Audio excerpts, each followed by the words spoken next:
Lady, good morning. I will formally open our extraordinary council meeting with our council prayer. Tēnā tātou. E toa ka tuku mata kia kaha mai a māma mai kia whini. Kaunihiro tiko tiki ki te mai me te ngāka oha, me te makamahi ngā pūpino me te mākau, me roto ngā wānanga me ngā whakataunga, kia whakaturi ai te pai hapori mata tikana. E tū ko tahi ana kamutu, ka whakapiki anō i te oranga o tō tātou rohe, whakatau anō i ngā take o te rohe i runga i te tikawiti. Lord, we ask that through council discussions and decisions, the representatives we have elected may govern the final district with imagination, skill and wisdom to achieve a fairer and more united community that enhances the well-being of our district and solves the district's problems efficiently and effectively. Amen. I believe that we have apologies from Councillor Kappa and Councillor Leskovich, so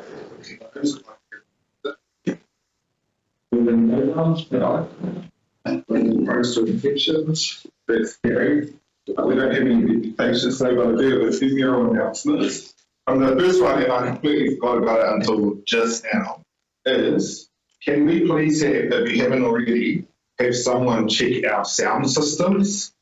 On our last live stream, when I watched some of it back, everyone is commenting the sound is clear.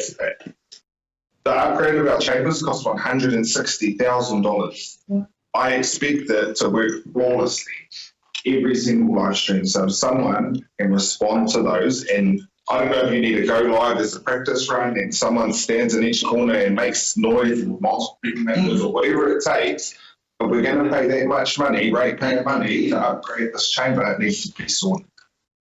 Adele. And it's exactly the same with the people meetings. People are complaining about the sound. The sound. I don't know if it's this, is it the 2K? Whatever it is, someone can look into that, please. I just remembered just now. Also, today is, I know we're meant to meet in good Maramataka phases. Today is people, the new moves, and the worst possible day you could choose in their calendar month to have a meeting, but we're not going to let that hold us back. We're making good decisions today because they're crafty and extra on to it. I also just want to give a mihi to all of our school teachers, Waikiki. This is the last week of the term and school holidays start at the end of this week. And I know that our teachers and principals will be looking forward to a well-deserved break. Our students across the farm will definitely be looking forward to working in school. But also, as always, we open up the farm for all our come up and spend money. Also, just want to acknowledge five-year Latter-day Saints Chapel, which is finished being built, a brand new chapel, and it is opening this weekend. Only this is the dedication by the stake president. So that's an awesome celebration for the Algies community and for and also, I believe tonight is the final district council and Northern Regional Council local elections and information, and that will be live streamed like this. So if you're thinking about running for council, tune in or turn up, and they're all welcome. Or you can reach out to me. And with that, we will get into our meeting itself. Go to item 5.1 to begin, which is on page 5 of your agenda. The recommendation is that council adopt the schedule of fees and charges for 25-26 and delegate the CEO authority to make any fine and minor edits to the fees and charges prior to publication. I'll move. Are you there, Mayor Moko? Yep. Would you like to see which one? No, just before we start, I think it's important because it's going to be on the rates, etc., regarding the long-term plan. What I want to, what I like to see is in regard to the increase of our general rates. I think we need to look at that before we look at the whole agenda. You know, what is required indication or direction regarding our general rates for the next year or so, because I've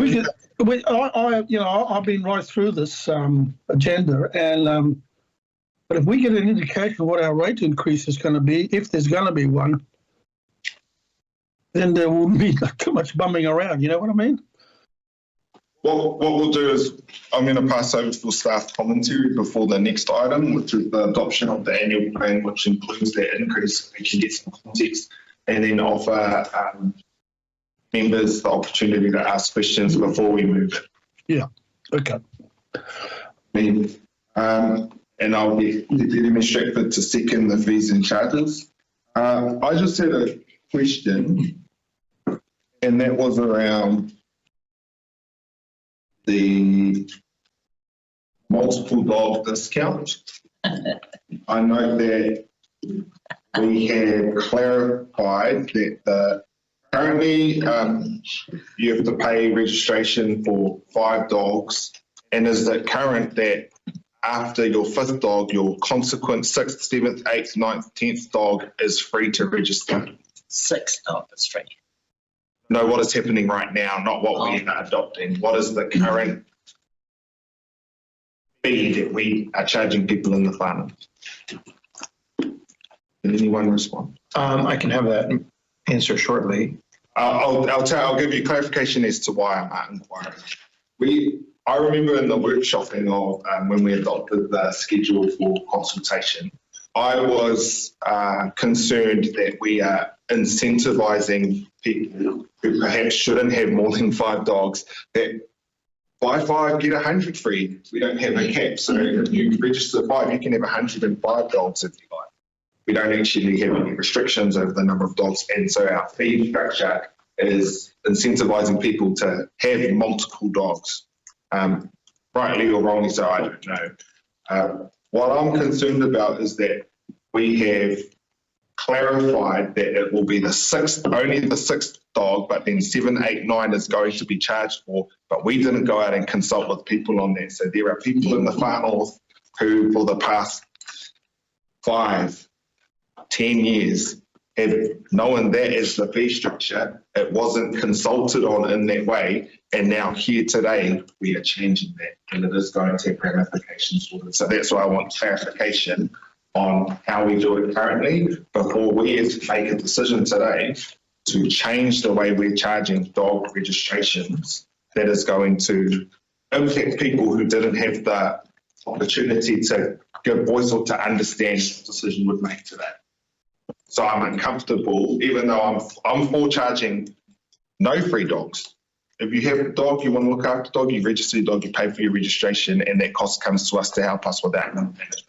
But I'm uncomfortable with making that decision today without having afforded the people the opportunity to have their voice heard. And we know that in our district, because they're tagged in something to do with dogs every second day, that we have a huge number of dogs in our district and incredibly vocal community groups who would have submitted on that if they knew that was what we were going to decide today. But we'll come back to that answer, and I'll pass over to Deputy Stratford. Just while you're looking, Ruben, it would be helpful to understand how big that picture is. Like, are there 10, say, farmers that are in that boat, and would that be a huge impact or not? What was I going to say about this? I love that the dogs page has a lot more narrative around what the money goes to, and just and it used to be like this about 6 years ago. It used to have a lot more narrative, and it got taken out. So it just shows how somebody, a staff member looking at this reviews it and goes, oh, this looks better, and then takes something that was good out and now it looks way better. I think it's more understandable for people out there. And we included this with our annual plan. Is it called Soft Touch Consultation?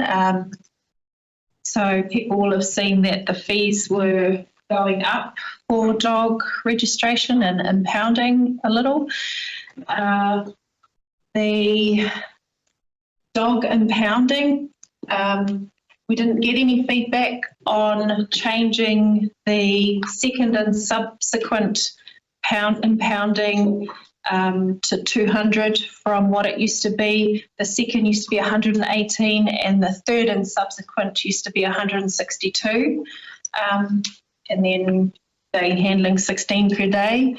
I remember when that used to be a hot topic in this room, and we're not hearing that these days. And I think that's because everybody knows that there is an issue with roaming and unfortunately unloved, uncared for dogs out there because of ownership issues. On page 17, this is probably another one for Ruben.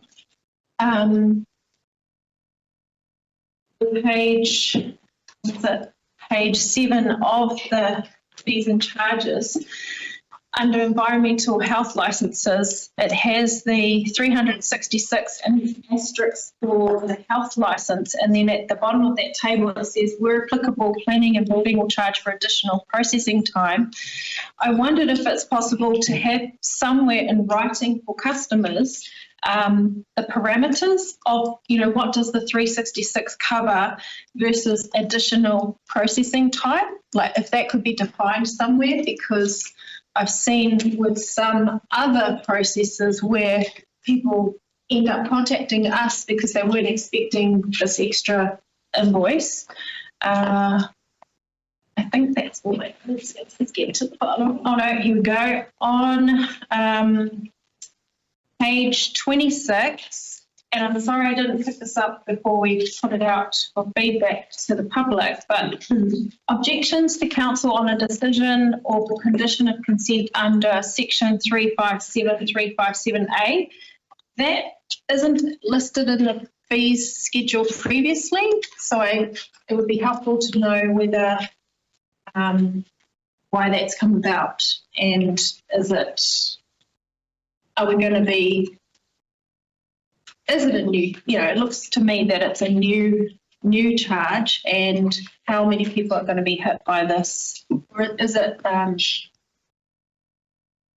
nothing for me to worry about because it hardly ever happens? Can someone clarify to me what an objection under section 357, 357A even means to? That's all the comments oh no, there was one final thing, and this is a couple years it's been going, the development contributions line. We used to have somewhere in documents that we don't charge for development contributions. However, we can enter into a developer agreement. I wonder if that still sits in a policy, and it's okay that it's not in this fees and charges schedule, but that's all I have. Thank you. Well, I'll just add to that, development contributions. So we have a standing resolution that development contributions will be charged for Kaikohe, Kaitaia, and what was the other town? Awakawa by the 1st of July this year. And we, in our last council meeting and the open resolutions update, it says we can expect a paper at our next council meeting, but we don't catch it in the fees and charges now. Does that mean that it's being put off, not by our decision, but we're agreeing to that by staff? It's also not on the agenda preview for the next council meeting. We'll just get all those answers and then we'll go to council. In council recess. I have a question. I will just get responses to those concerns, please. Thank you, Mayor Moko. So I can address a couple of those items. The objections under 357 and 357A of the Act, I understand, are requested to be inserted by the resource consent team because there is an administrative burden to processing those when people do have objections to the outcome of the resource consent application. It's kind of like a deposit from what I recall having the discussion with the team. So when If it's successful, then we pay you back. If it's not, we don't. If council's found to have an issue, then we're in a position where we can look at rectifying that with the customer. But there is no sort of hurdle for them to put that through. So there are scenarios where people are just unsatisfied with the outcome and then lodge that, and there's an administrative burden to the team to process that.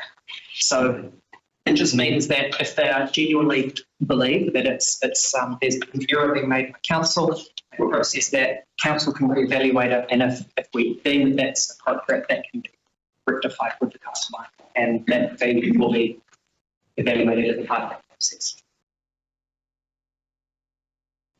With regard to developer agreements and development charges, I understand that they don't sit within the fees and charges schedule, but they will be captured within the context of those agreements. So we were having conversations about the timetable of that this morning, and we look forward to bringing that back to you soon. And we'll make sure that all the relevant fees and charges are processed, a part of processing those will be captured in those agreements.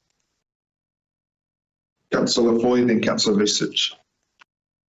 I've got a question about the fees and charges that relates to the revenue and financing policy splits for the percentages. My understanding is that the general rate, so the public good aspect pays 30%, or is it 40%, and then the overheads covered by these fees and charges are about 60%. I just want to clarify that because I've seen the stats for building consent costs and the amount of building consents coming through, and they're very, very low. So I just wanted to get reassurance from the staff that based on the current fees and charges here and the revenue and financing policy percentage splits that are paid from our rates instead of from fees and charges will cover the operational costs of those departments. Councillor Foy, I don't have those details at hand. The majority of the costs are covered by the fees and charges, but I do have a note here to address that as a part of the next long-term plan, this council, with Guy's blessing, is going to do a comprehensive review of true costs of providing those services. Animal management would never, $60 times 8,000 registered dogs is only $500,000. In no way, shape or form would that pay the true cost of our 12 animal management officers, £2, 10 vehicles. So it'd be a very low percentage for that specifically. As an example, when we are informed with that, it's a part of the SLP's strategic objective is to enable the best informed decision. So elected members are informed with what the true costs of delivering these services are and how the fees and charges are reflecting whether they should be funded from a general rate, targeted rate, or a schedule. So that is something that we're actively planning around. And I'm just bringing this up as well because under the new legislative direction, there'll be a stronger direction on enforcement that's been highlighted from the minister. So I'm not sure how that will affect actually how much work will need to be done and how we look at our fees and charges in terms of our regulatory function as a council. So it's good to hear that we're doing that review. Yeah. Councillor Research. Yeah, thank you, Mayor Morkel. Very similar sort of a question. On page 6, you'll see that just the key themes raised when we consulted. You'll see that about 70% out of the top two, no affordability in cost burden and no inadequate services. That's 9 and 7. So in summary, 70% do not believe they're getting value for money, if I can summarise that. And I was going to give it as example on 11, which we're on that page before, which is the rise in cost for the pet dogs and so on, just as an example, 50% rise. But I think actually you probably answered that. So they're not really reflective of inflation, which is only 2.5% in March 2025. So I think you've actually answered that. Where you're trying to shift, unless you want to add anything else. Thank you. But that's what I want the public to actually hear answer. Thank you. Through you, Mayor Morkel. Thank you, Councillor Vucic. So the fees and charges that we have in front of us are largely modified on inflation.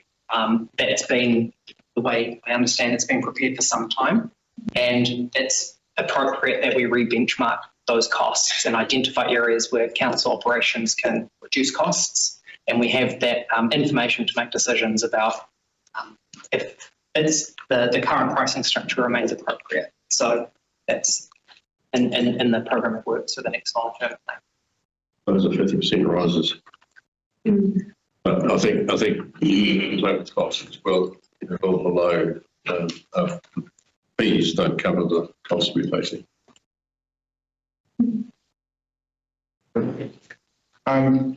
What I'll ask before because I don't get a response about the bonds yet, but will operationally our team have the discretion to, given the fact that I'm talking about the dog registration and the 6+ or whatever, if someone say like a rescue who had registered 20 dogs and they're used to only having to fundraise to pay for 5 of those registrations, but now we're going to be asking them to come up with an additional $60 for the other 14, because the 6th one will be free, but then another 14 dogs they'll have to pay for. That's what they're used to. We did not consult clearly the fact that that would be changing. They did not to say they're now going to have to fundraise for the additional 14 dogs times 60, which equals however much it's, I don't know. Do our staff have the discretion for this middle year to help out, say, community group type people like that? Kia ora, Mayor, through you. Apologies, I'm not often caught off by surprise with the queries, but I do have the team getting the information as we speak. I can confirm that the dog registration fees have been in place for several years, and that, to clarify, is you register 5 dogs, the 6th dog is free.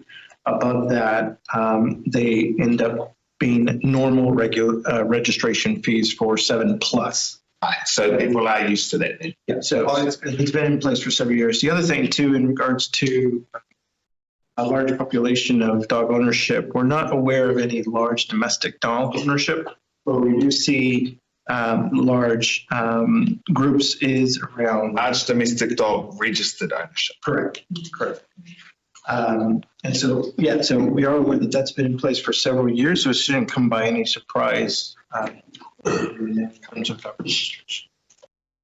And acknowledge the team for getting me this information quite quickly, because it's not a top of mind. Thank you, Ruben.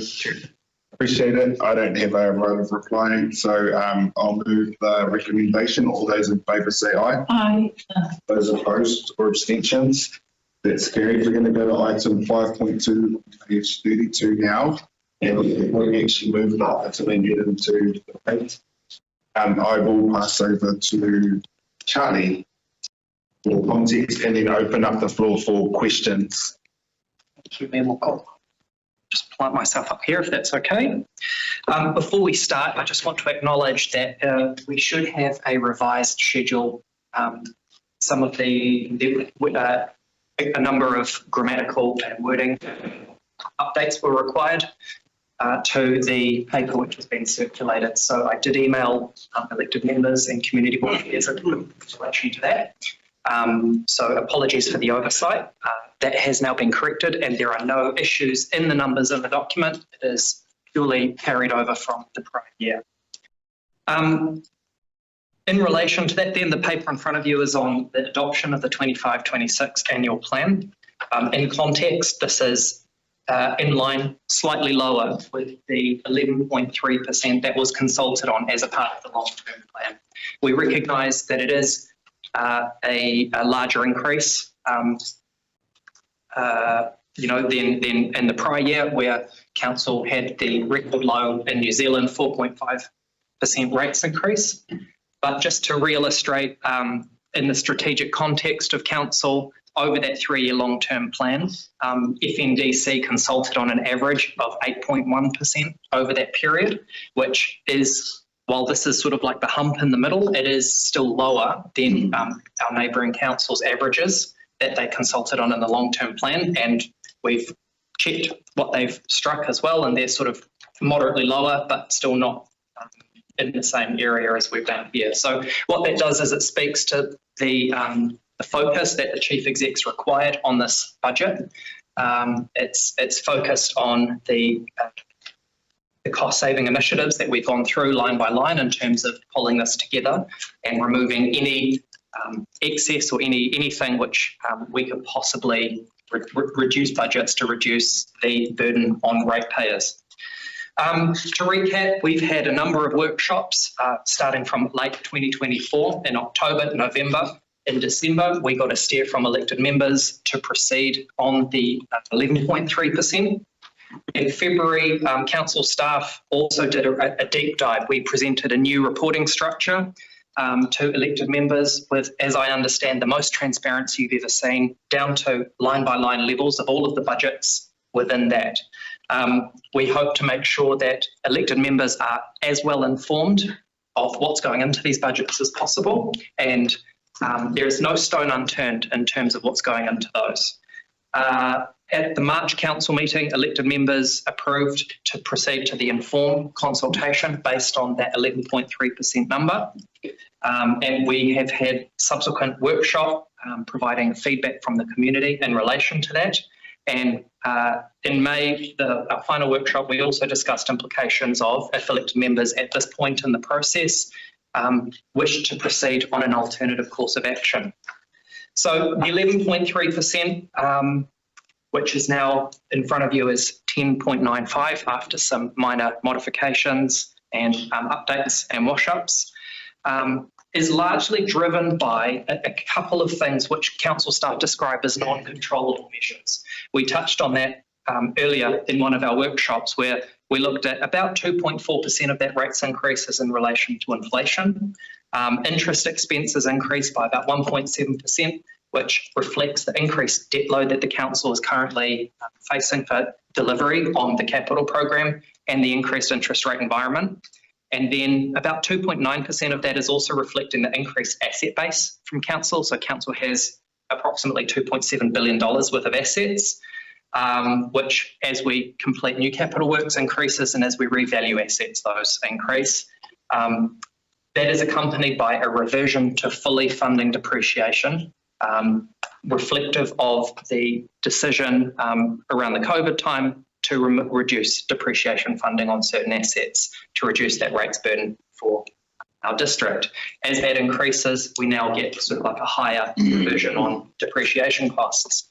Those kind of key components are, as I said, we describe as required to pay the bank to maintain levels of service based on the inflationary environment and the cost of retaining our assets. Charlie, everything you've just said has been fantastic in explaining that to us here. And if you go to page 10, which is page 48 on the agenda, drivers behind the 10.95% rates increase, we explained to the people of the far north where that came from. You just explained it, so someone can just take it off the little recording and paste that in there, which explains it way better than, no offense to whoever wrote this, but this is very waffly in the way that we're trying to show that breakdown to our people. And then whoever's like Deputy Stratford picked up the fact that there's also just grammatical errors. It doesn't, I don't think it would pass the Plain Languages Act test, and then we use things like double negatives, like nor can we ignore the legislative changes.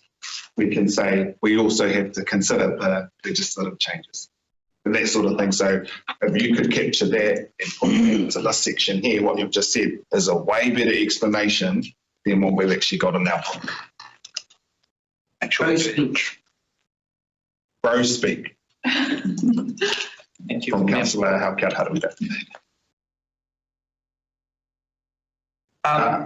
We just, sorry, continuing the corridor, in a part of those workshops as well, we helped articulate the changes on the the controllable budget that council has from one year to the other in response to the changing environment. So things like staffing costs, the NTA coming back into house, and some of those implications as well.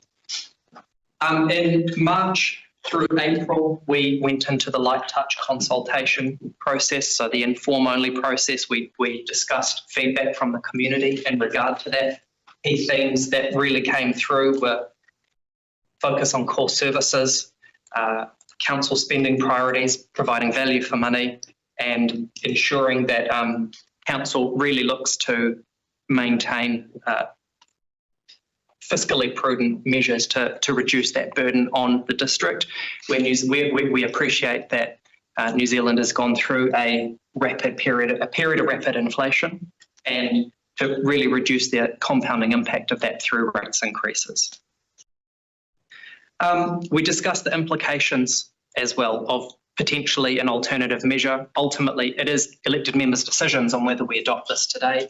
But if we were to try and find a reduced rate strike, what those implications are around timelines, around the burden on council staff in terms of the requirement to potentially reconsult within the remaining tenure of council, and the requirement of council staff to really understand what the expectations of elected members are in trying to achieve an alternative outcome.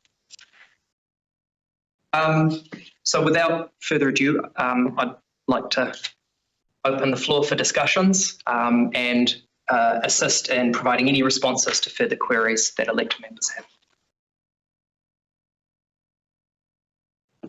Councillor Radich, do you have any further questions? No, well said, Charlie. No, I'm very supportive. All right, well, with that, I will move the recommendation, which is that council adopt the annual plan for 2025-26 and delegate authority to our CE to approve any minor accuracy grammatical amendments before it's published and uploaded to our council website. Seconded by Deputy Minister Stratford. What do I want to say? This is our last funded plan as a council before you'll have to go and do job interviews again. And it has been a big journey. I just want to acknowledge staff and elected members for mahi to get to where we are. And echoing what you said, Charlie, this is the first time I've ever had a line-by-line operational budget. I forgot my prop of our annual plan. It's holding my door open in the back. And it has been really big. Went out with keeping in line with our long-term plan that we agreed upon just last year, and managed to find a little bit of savings to get it down to 10.95%. I know that it will be hard for our people in the whānau who are struggling with the cost of living and everything like that right now. I know that we will have a big push with our communications plan around this, around the rates rebate scheme, which has been increased by central government ever so slightly. For those who are on fixed income, low incomes who do need that extra support for rates rebates and remissions. I know that we have a new look, is it coming to our next council meeting, I think? A new look rates demand letter, which breaks it down a lot better and differentiates between Whānau District Council and Northern Regional Council rates a lot better. The one thing I would like operations to consider, and it's only by chance that I have learned this, is a part of your cost saving exercises, you've decided not to send out a newsletter with our rates demand, which I, on a personal level, am uncomfortable with, not because I don't think we should save money where we can, but because this is the one piece of formal correspondence every single ratepayer in the Whānau gets from council. It's the one thing that sets up their relationship with us for the year to come. And that newsletter would give context to the decision and help ratepayers understand where their money has been going, where it is planned to go. So in lieu of not having that newsletter go out with them, we are going to rely on social media in a district that, according to our Nothing But Net digital strategy, has one of the lowest digital inclusion rates in the country. So I just want to consider that. I know that there could be potential, I don't know what the cost is, what the cost saving is, but if you weigh it up, I would hope that that the savings made far outweigh the fact that we are going to be shooting up race demands with nothing to go with them, and then what we put on. With that, I'll pass over to the Deputy Administrator. Thank you. You can. And the time is down because no one else has put their hand up. Oh, Councillor McFoy, then Councillor House. On page 49, there's a really good graphic that shows as a breakdown of the rates as a cents in the dollar. However, I think what is messy about the way it's presented is it's not separated into targeted rates as one aspect and then 100% of the general rate, because they're very separate things that, in my view, as a council, we haven't actually spent a lot of time on this, understanding the rates, looking at the targeted rates that we have, such as we still have a roading rate that was established more than 8 years ago. That's on every single rates demand, looking at the UAGC. But what this graphic here shows is split into 76 cents in the dollar for general rates and then 24 cents in the dollar for target rates. But it's not differentiated to the public. This is how much your target rates are going to go up, because that's separate and only for those who have those clear services. And then this is how much is going to go for general rates. And if you are in a residential property, this is your differential. And if you're in a rural property, this is your differential. And it's based on the quotable valuers that actually determine that. And I think for sectors like horticulture, in Waiharara, in the upper far north, we've seen a huge area of avocados that will be valued at huge values based on when the valuations were done by QV, and actually that sector has now bottomed out. So they will have huge rates bills, but based on that value, which is now not actually representative of their true value. So there may be other outliers, but that's one that I can think of offhand. And almost 11% rate increase is huge for them based on their differential for horticulture activity. So I think that there will be significant outliers of rates increases for those sectors. And I'm glad that we went through the exercise to reduce the costs, but I think that we can go further when we do our zero-based budgeting, and we actually have to look at our levels of service that we've done previously for the old buildings that we have, for example, and actually is that good value for our ratepayer with the huge amounts of depreciation that Charlie's highlighted for retaining those assets, and what is the true cost to ratepayers to retain all these older buildings? Is that good value for the ratepayer? And also looking at how that interrelates with our interest when we look at our revaluation costs and our depreciation. Because I don't think the way that rates are increasing is sustainable. We have a very low socioeconomic area. We have huge disparities. So people that live rurally, all they see at their gate is a road. And that's a significant amount of interest that we get, the biggest concern that our mayor always raises. And we can see that 20% is spent on that, but that's not 20% of the total money. That's only 20% of 76%. So it's not actually representative of the actual cost and where ratepayers would like to see their money being spent, which is on roading, a higher percentage. So So going forward, I think that those two can be separated, in particular the general rate, please, so that it's transparent to ratepayers. But as we know from previous workshops, I haven't been supportive of the rates increase, and I wanted to go further, and I voted for going further to cut the costs. But, you know, if we only get one vote. But I think that we will actually have to reduce levels of service to not have this significant increase in cost to ratepayers, and that will be hard. And it's a hard conversation. But I personally believe that ratepayers are hurting and they want us to cut costs, so we should do that. So that might mean hard decisions like no placemaking fund, which we're still retaining, or looking at the costs that we have at the community board levels or grants. But because the ratepayers paying for all of that, there's only one vote. I understand I didn't get it, but anyway. In conclusion, with Charlie looking at the way that we do zero-based budgeting and the way that we look at our rates, I think we need to spend more time on that in the next triennium and potentially look at a move to capital-based rating that will actually reflect the built infrastructure on the site and will actually look at the scale and demand of the council services that other communities and other councils have across the country. Thank you. Thank you, Councillor McFoy. Councillor Haruida.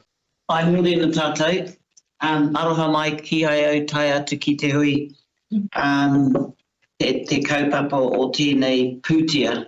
I was at a hearings in Waitangi when we held our last workshop. So I just noticing te kai hautu o te pūtea.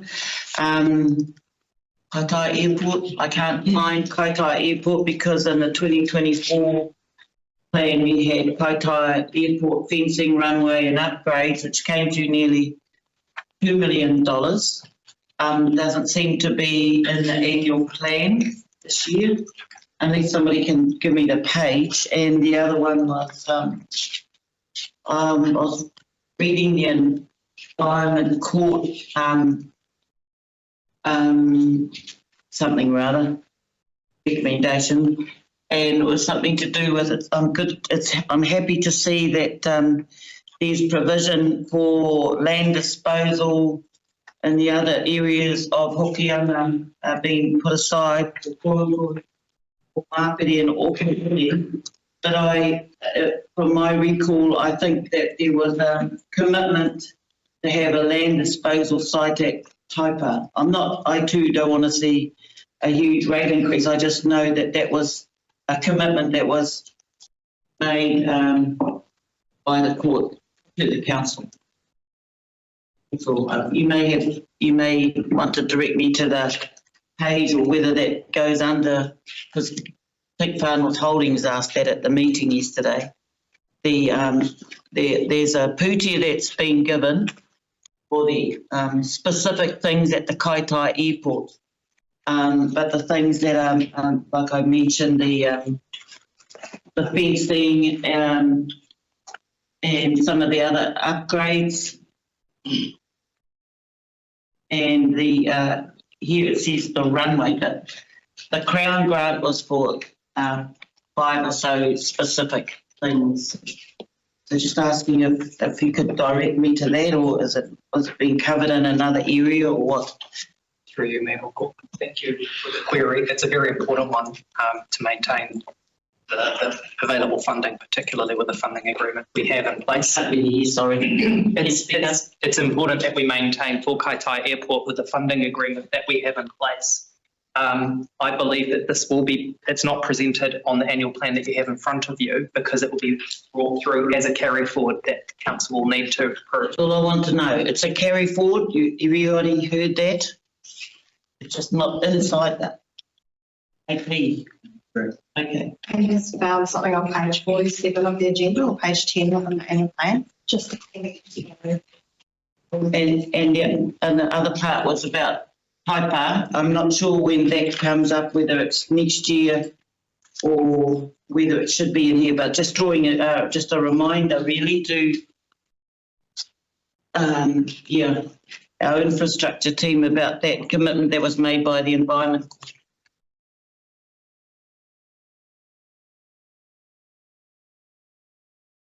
Go to Councillor Court.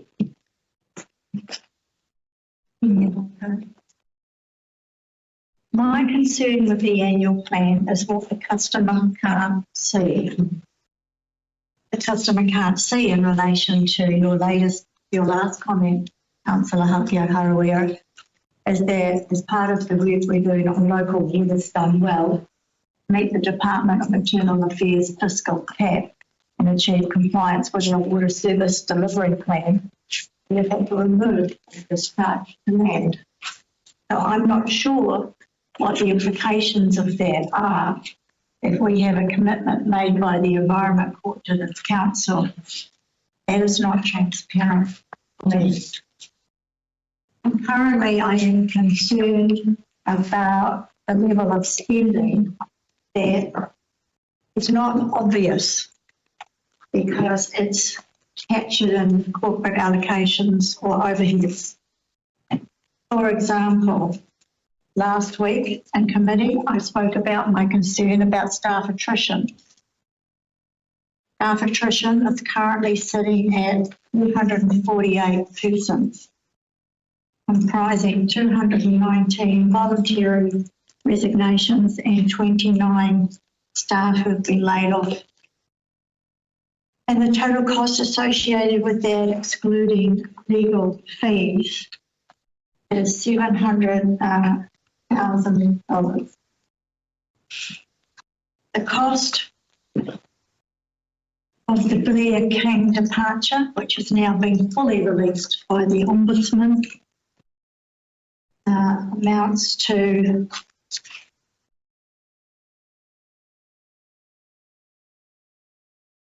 $490,825.42. Cumulatively, those two add up to $1.2 million, 1275238.97. The public don't see that.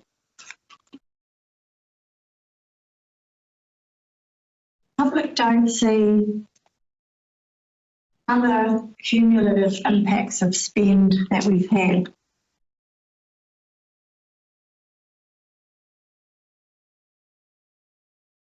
I wanted to talk specifically about two of them.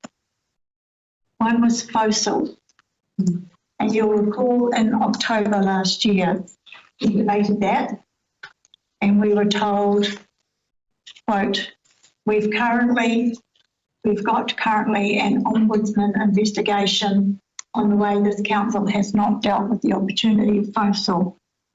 Whether that impacted elected members' decisions on spending $700,000, proceeding with that or not, I don't know. But I was concerned, so I wrote to the Office of the Ombudsman and received the following response on the 17th of December last year. No investigation was ever notified and there is no ongoing investigation into this matter.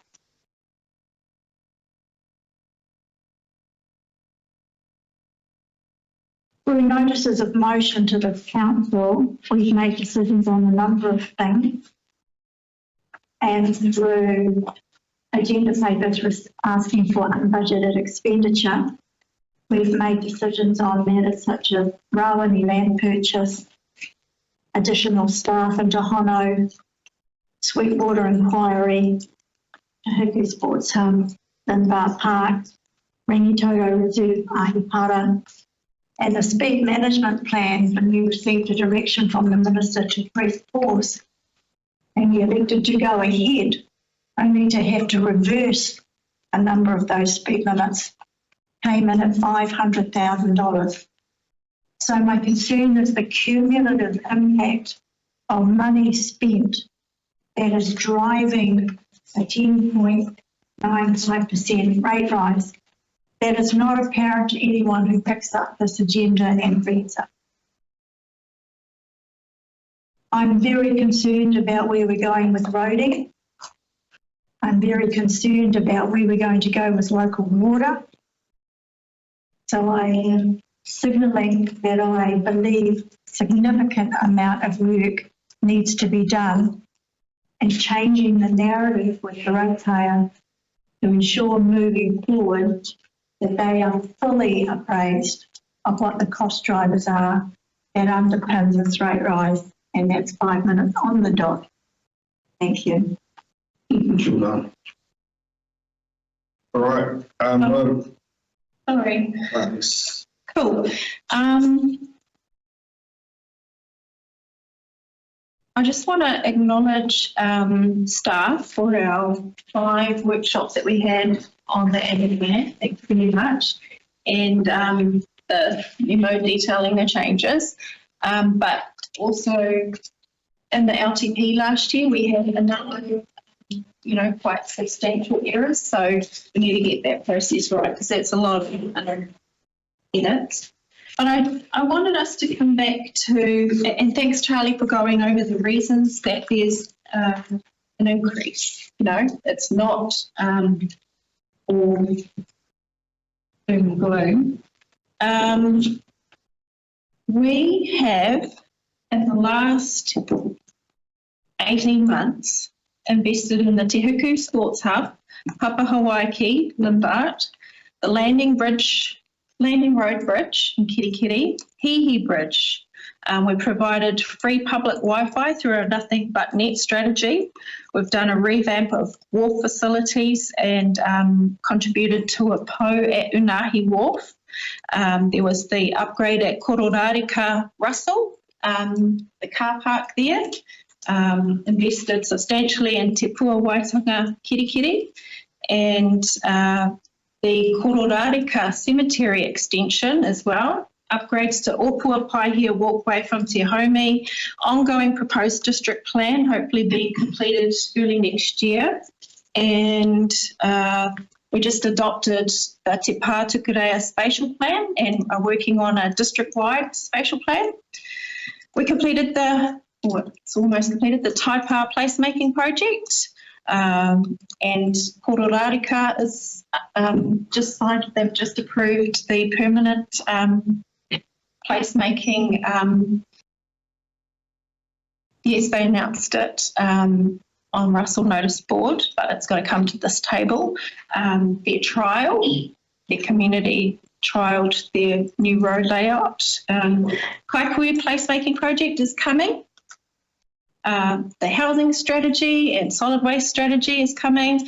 We're hoping to adopt a keeping of animals bylaw hopefully this year. Not to mention all the mahi across the organisation that Te Hono are supporting. And we're supporting events across our district that bring a substantial amount of economic significance to our district. Community adaptation program, which assists communities in adapting to climate change, has been started in the Hokianga, Whangapē, Hirakino area, and we've been doing a lot of desludging across our wastewater plants, improvements at Rawene wastewater treatment plant, and reserve management plans, not quite signed off for each ward, but that's been conducted over the last year. Animal management takes place, roading, upgrades, those severe weather events, the slips that have been completed, consenting, liquor licensing, and civil defence and emergency management are all the reasons why there is a rates increase. And it was notified to everybody through the long-term plan process, and it is difficult, total call more about the rates rebate, and just invite those that will be impacted significantly by this increase to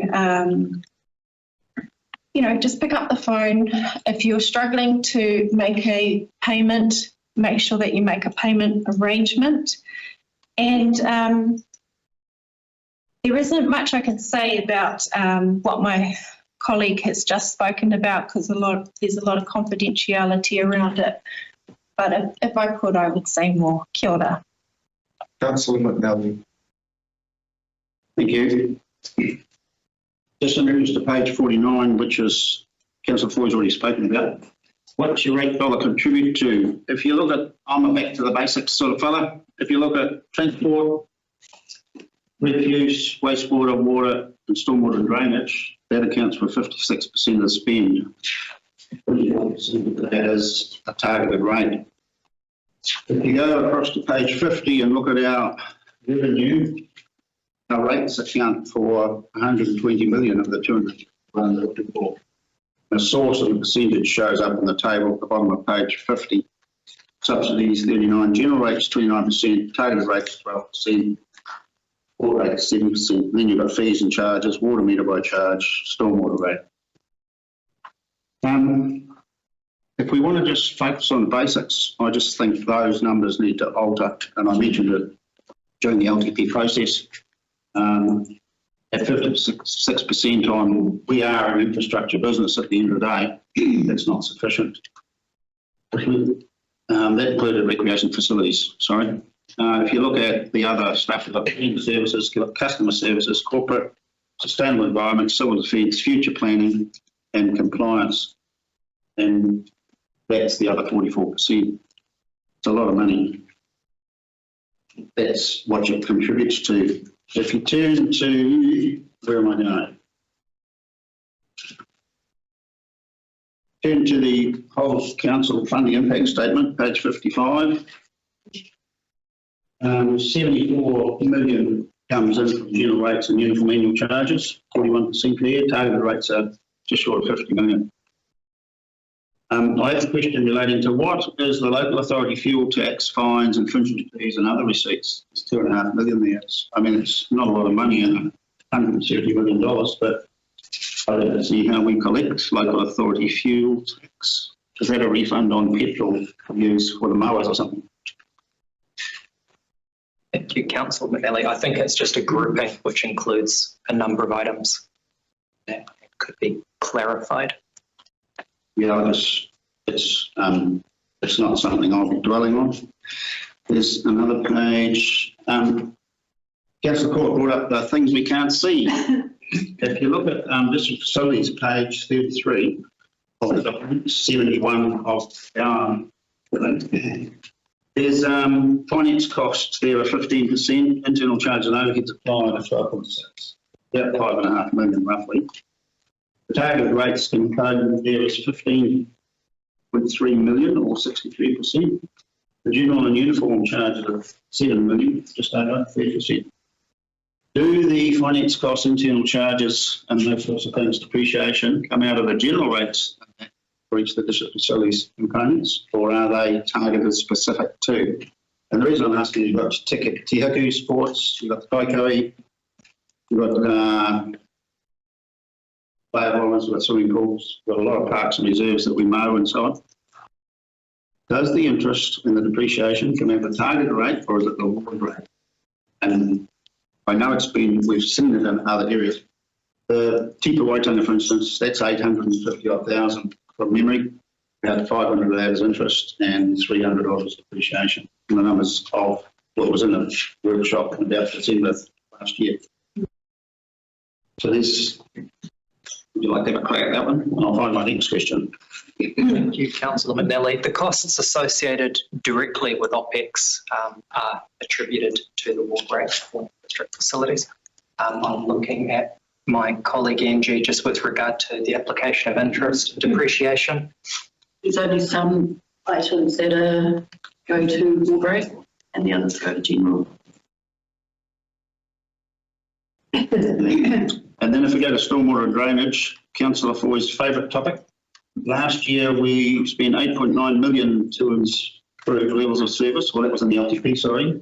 And to replace it, we've seen 2.4. I would imagine there's a bit of that's going to be carried over because this year's LTP is only 1.2 and 1.1 for those same amounts. Thank you, Councillor McNally. The infrastructure team will be looking at those line by line on a project basis to ensure that the funds are required, and they'll be brought back to council to approve if they are to be carried forward or not for that approval. And that's in addition to the local water zone well, which I know that we're working on to get the assets. So we know and I know we're well down that track yet. Local water zone well, there's a bit more work. As far as what the customer can't see that Councillor Court brought up, staff attrition generally runs about 22%. There's over 400 staff here. So in 2 3/4 years that we've been here, that would amount to 242 staff attrition, just on a general annual rollover. The prior CE, I was involved in that Employment Relations Authority, so I can't say any more than. I'll look at the benefits of the new CE. Far North Holdings dividend, 5 million. Waikato Airport upgrade fund, 7-point-something million. There's 2 or 3 others, I can't remember. It's over $20 million. So while, yes, there's a cost to all that, but there's also benefits. The roading, coming back from Northern Transport Alliance, NTA, we had a duplication of operation, if you like, both staff and consultants, and that duplication needed to be looked at, refined and reviewed, which is the reason we've looked into a hybrid model. That's all I can say on that, because I know there's staff involved there as well. That was very clear way back to the Regional Transport Committee in November, December 2020. Duplication of service, massive cost of external consultants. Thank you. Right of reply. Sorry, did you have another urgent question and you were taking a very long brief? Kind of. I'd like to ask if it's possible that we include 2 more pages in the annual plan, and that one page be exactly what Councillor Stratford said, where we announce all the completed projects that were done in this year, and what are in the second page, because alone it looks like, oh, we're just siphoning money off everybody all the time. So if we have a whole page, just, you know, really simple, I don't care. And then another one about what are the projects that we expect to complete in the next year. That might help lift maybe a little bit of confidence, but just listening to, you know, that commentary made me think, oh, good, we have achieved a few good things. And I just think that might just give, I know not everybody reads figures, and it should go on the online copy as well, the things that we have achieved and what we expect to achieve in the next year. To just give a little bit, so that was my question. Can we include 2 more pages in the annual plan? What I asked Charlie to include is a page that is going to get refreshed where we say what's contributing to the increase would be a great place to talk about the completed capital works that interest costs are going to, and you can list some of those there. Now, what achieved through an annual plan comes in a document equally as fat with the annual report, which will come out later. So maybe we could allude to that at the same time. By way of right of reply, 10.95%. I'm going to be that number as the mayor, but equally so does every single person at this table. Whether you vote for it or not, if it's a resolution of this council, then it's a resolution of this council. You are a part of this council, you wear that number alongside me. It's not a number that we want for our people. It's not a number that some of our people can wear, but it's the number that we have worked for almost a year on to finally come to. So we will wear it. And everything that comes with it. A part of that number is, and I agree with Councillor Court, the cumulative effect of decisions that we make in isolation. And every single one of you, at some point or another, have voted, which has seen this rates increase happen. So you wear it alongside me. because you're all equally as and equally as guilty of seeing this number come. But for decisions that you've made for your community or on behalf of your community. I just want to highlight on page 50, which is page 12 of the NPA. I've got a list of things that need fixing up. The contents page and the page numbers need to be fixed up on this too. But this is what we are going to have. $251.6 million in revenue, a capital expenditure program of $184.1 million. That's huge. For the history of this council, that's huge. Where we've only hit, 50% this year? That's a huge challenge to you, Mr. Chief Executive and your staff. You need to do it. You need to get pipes in the ground, upgrade, all of that capital expenditure needs to happen. Otherwise, we're all talking over. Operating expenditure, $204.5 million. We've hit the 200 mark. We're not a baby council anymore. Not a baby district anymore. That's significant. Our debt level will be $279.8 million. And our rates increase there. That number that we all equally wear is 10.95%. I do think it's inappropriate that we've had certain elements of that increase shared on the live stream today. Completely inappropriate. We don't do that every single live stream or every single annual plan and talk about the actual figures or numbers of the cumulative effect of decisions over my tenure for 6 years. Other people have been here for 9 years. Other people have been here for 12 years. And other people have been here for 27 years. We don't talk about that every single time we adopt an annual plan or a long-term plan. But we wear the numbers equally. We all wear those numbers. The numbers that we have today, this book today and the plan ahead, are significant for the Far North, and there's a lot more change coming to the Far North. And so my final my final challenge or words of encouragement, Chief Executive Holroyd, and to the SLT members here today, is take this number and do amazing bloody things with it for the people of the Far North. Thank you. With that, it's been moved and seconded, and I will move put the motion to the vote. All those in favour say aye. Those opposed or abstentions? Councillor Court, Councillor Foy, Councillor Rakina opposed. Any abstentions? The motion is carried. We'll now go to item 5.3 on page 132.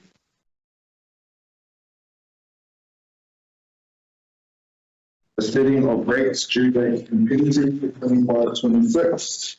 The recommendation is that pursuant to section 23 of the Government Rating Act, Council sets the rates as described below for the year commencing June 2026. All rates are shown inclusive of GST. I will move if I could get a seconder. Councillor Victor. Councillor Visic, any commentary? Yeah, I do. Thanks. Yeah, I do have a question on page 133. And you're looking at the differentials, and it's under differential roading rate, and you have forestry there at quite high, 0.0016. Just give you a quantum on that. It is 12.5 times above general farming value, over 20 times above horticulture. Now, I think Councillor Foy's point of view that horticulture's land is valued significantly, and I presume it's on that basis.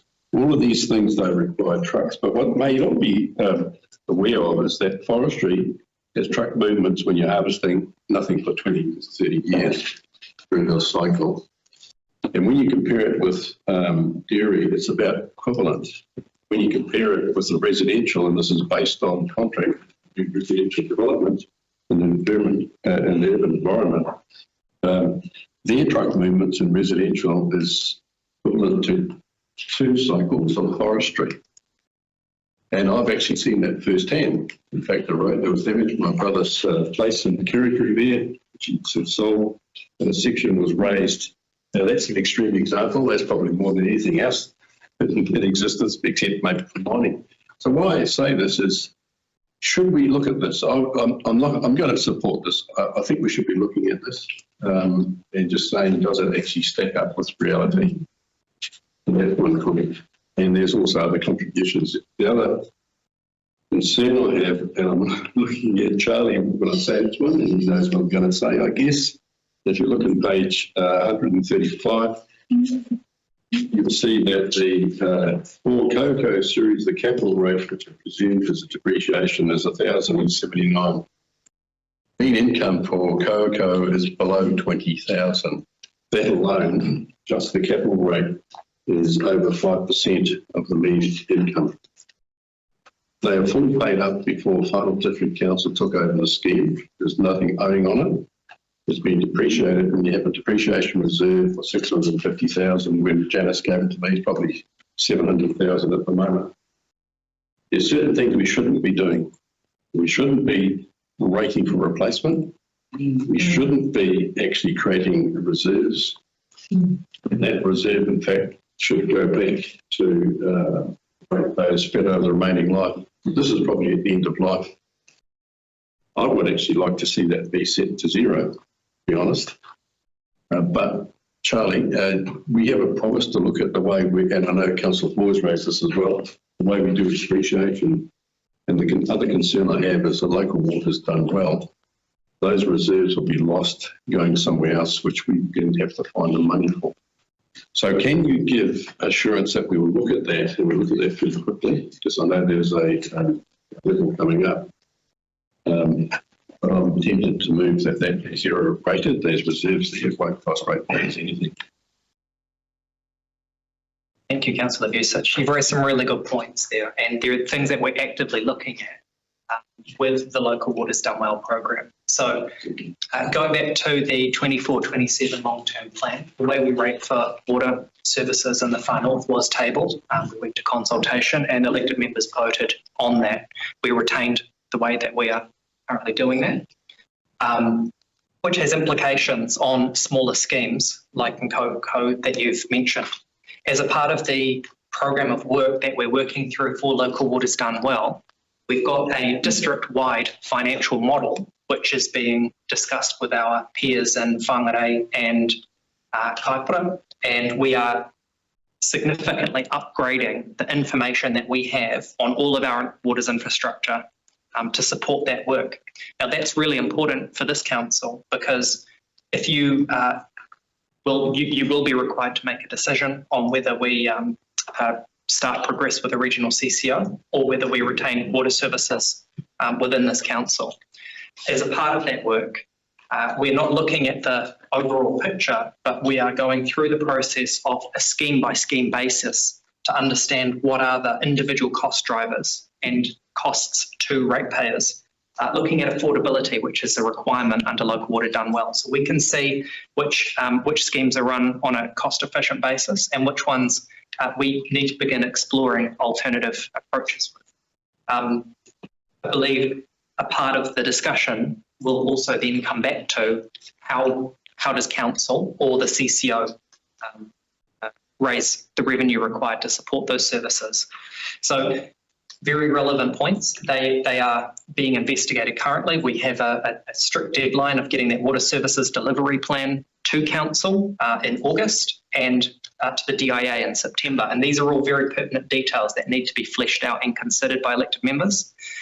And then to your point on depreciation, we have had conversations regarding the Commerce Commission has gone to consultation on the appropriateness of depreciating the way councils currently depreciate infrastructure assets, and they're looking at using alternative models which are used in the energy sector, for example. So in the broader context of what's happening around New Zealand, there is conversation happening around there as well. So I guess watch this space. I look forward to having these conversations with yourself, with the other elected members on the elected member working group, and with council. Right, Councillor McNally. Thank you. Yeah, just following on from Vucic's commentary, the rate differential argument has been going on for a long time. The obvious one is the residential versus commercial, and I think it's 2.75% increase. Those commercial operators never understand it. Then if you move to forestry versus forestry, dairy, sheep and beef, horticulture, we often get, what do they call it? During the consultation process, we hear from Federated Farmers, Dairy NZ, sheep and beef, and others, obviously individual farmers. Because their rating that's applied to the farming sector never makes sense to those ratepayers in relation to the services available at the gate. And the reason that it doesn't sort of balance up versus the residential ratepayer, the farmer also has a whole lot of compliance costs. So there's OSH, environmental, animal welfare, there's MPI, there's NAPE, recording animals, housing requirements for staff, and the list goes on quite considerably. Environmental management plans, fertiliser, you've got to know exactly what food's going on, what's your leach component might be, etc. None of those sort of things, if you just apply that to the residential ratepayer, just the impact of phosphate and nitrogen through the sewage systems, they should be rated significantly higher, for instance. So we could have that argument for a long time, but it's been going on for at least the 30 odd years I've been like, just watching it. Good luck. Chair Ward. Well, thank you, Leroy. Just in relation on page 142, the targeted rate for the development rate, what sort of oversight and reporting does council receive from focus behaviour as to how the money is spent? Because this doesn't filter down through to the community. What sort of reporting is? It's a substantial amount. It's about 58,000 a year or something. And it implies higher CBD rate, but under the rating breakdown of all the numbers, the CBD definition is actually basically the whole ward area, right out to rural, Puketona. So it's about as clear as mud as to the area that it's perceived as a CBD development. It's the CBD definition is actually not in the village, it's actually rural. And where is the reporting as to where the money is spent? It doesn't come through the community board of what reports council receives on it, so that we can actually inform the ratepayer as to where the money's going. Through you, Mayor Mockle. Thank you, Chair Ward. I don't believe we currently receive reporting with regard. Yes, you do. Yeah, and you don't release the next amount until you've had a report. What I would expect I was at a meeting. is the past is the past, but what I would expect going forward is that whatever funding agreement is drawn up and agreed upon with Focus by here, that I would expect that all goes through our. It's not delegated to them though. Sorry. Sure. The funding agreement is on the table currently, and we'll make sure that appropriate reporting for transparency of ratepayer funding. Please do. I have issues at the council table when members and staff don't actually know the correct answer or have the answers.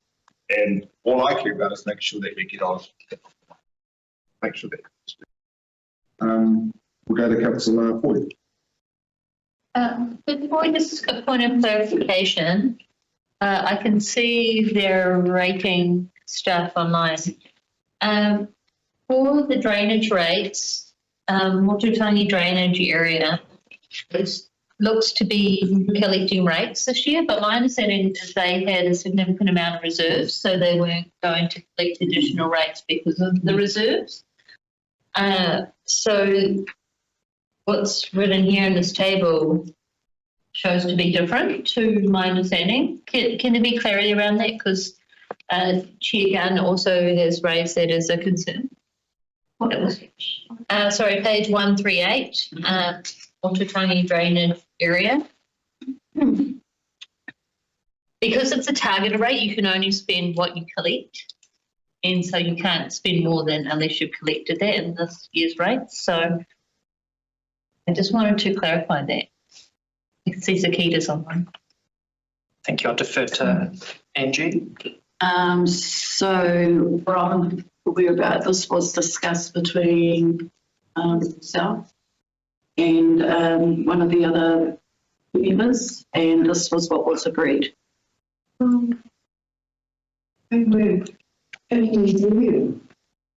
This is what we got confirmed at the time. Was that a resolution of the Motutangi Drainage District Committee?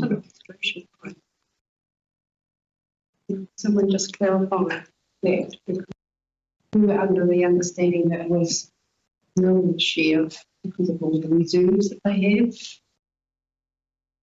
I'm not going to strike a rate on something that members are telling me shouldn't be there. So we're going to pause because I need to go toilet for 10 minutes and you guys can figure it out and then we'll come back.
Well, welcome back to our extraordinary council meeting.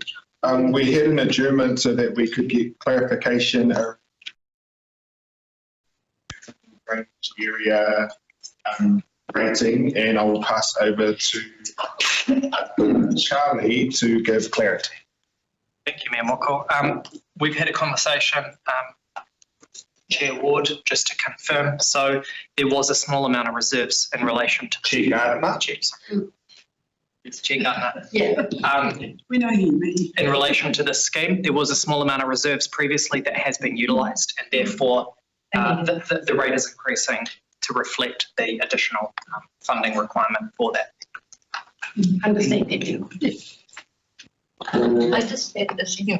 So, so just for clarity, under local waters done well, there'll need to be a change in the way that we're rating this in this year compared to when we move over to local waters done well, because we won't be able to strike rates for public good for waters, which currently we've got, as well as also I know there's a the additional PAN rate is significant for each connected property for sewage capital rates.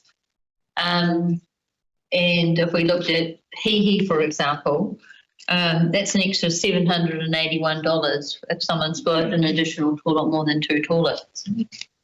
But on the other hand, we don't have the trade waste bylaw, so someone with a laundromat can have, you know, thousands and thousands of litres of discharge and not pay towards that capital rate in terms of their discharge amount. So it's currently really disproportionate for additional PANs like hotels, for example, any activities that have a greater number of toilets themselves. And that's the same as well for stormwater, which is a public good rate. How under the local waters done well is this going to have to be changed to in the coming years, and how will that affect our rates?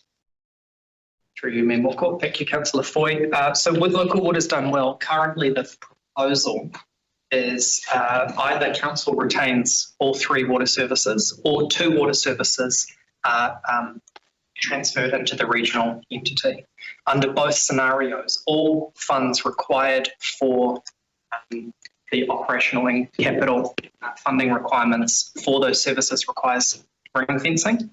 And so when you refer to the public good rate, that will need to be considered as a part of that transition. Staff will be working through that as a part of the implications to provide elected members with the implications of those changes as a part of the Water Services Delivery Plan, which will be tabled in August. And I think as well why I'm highlighting that is because when Councillor McNally and Councillor Bushett talk about those differentials and how that impacts our general rate, I think when we look at the differentials as well as the SOOPs, a total change in the way that we rate at the same time as moving to local waters done well, I think will be sensible, given that we're actually totally changing the way that waters can operate, and removing is also we're going to be removing those assets off our balance sheets. Is that correct as well? If that is what council chooses to proceed with regional CCO, the CCO would own those assets and be responsible for their maintenance and providing those services going forward. So because it is a fundamental change to the business that council or the services that council provides, it's appropriate that we look at the way that revenue is being raised and how it's being applied.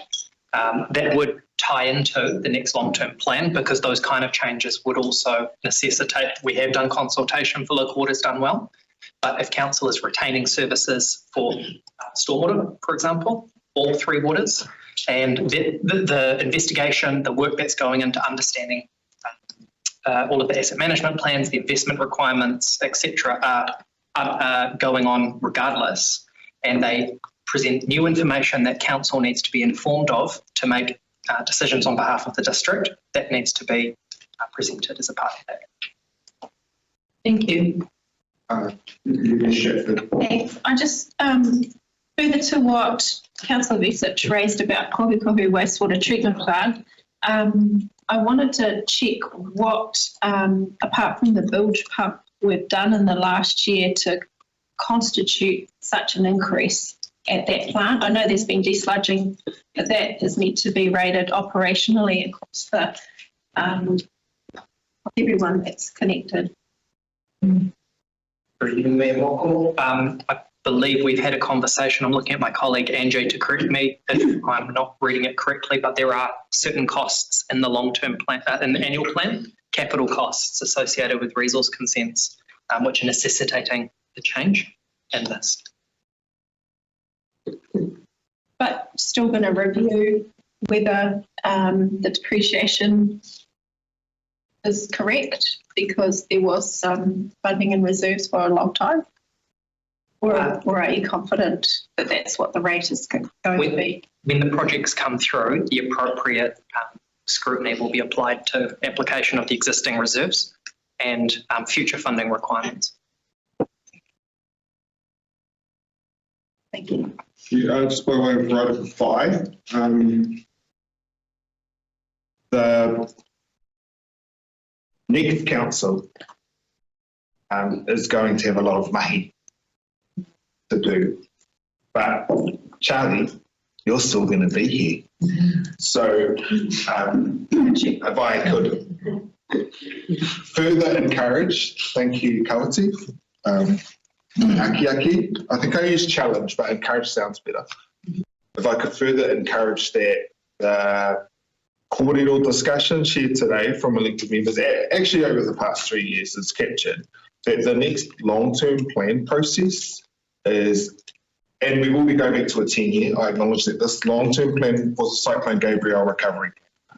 But the next one, there is going to be a lot of opportunities to capture the fact about how we, our differentials work, about how we rate capital over land value and things like that. And then also things like today with this motion today, which is to strike the rates and the additional PAN rates, that it is inequitable and at times it actually disincentivises people from one, purchasing or renovating. And examples to that effect are Whangaroa, the sewage capital rate for the additional PAN rate is 484. We've had the Blue Marlin hotels in Whangaroa. I think the rates are like 20,000 a year. No one wants to touch that. The old Raoni Hotel, want to renovate it, and for the ladies, there are two types of urinals. One is called the trough, where you stand next to each other, but there's only one cistern and one outlet, or there are standalone urinals. The current owner of the Raoni Hotel is renovating, and health standards state that you should no longer have the old school trough. So you'd replace the trough with 3 urinals, but then that would then change it from having a single PAN rate for the one to having 3. So from only 314 to 900, you're not increasing the output, but our current way that we rate and our policy doesn't allow us to discount that person for doing a health conscious decision that they have to do. So why would you even want to pick it up in the first place? But there, the main point I'm trying to make is there are a lot of things that we have discussed today, and all of that will have to get wrapped up into what the next full consultation process looks like for the next long-term plan. And I look forward to seeing the finals return to a 10-year long-term plan. So with that, I will put the recommendation that we, pursuant to Section 23 of the Local Government Rating Act, set the rates as described, and all those in favour say aye. Aye. Opposed? Councillor Akino, Councillor Paul opposed, abstentions. The motion is carried. With that, I will close us off with karakia. So,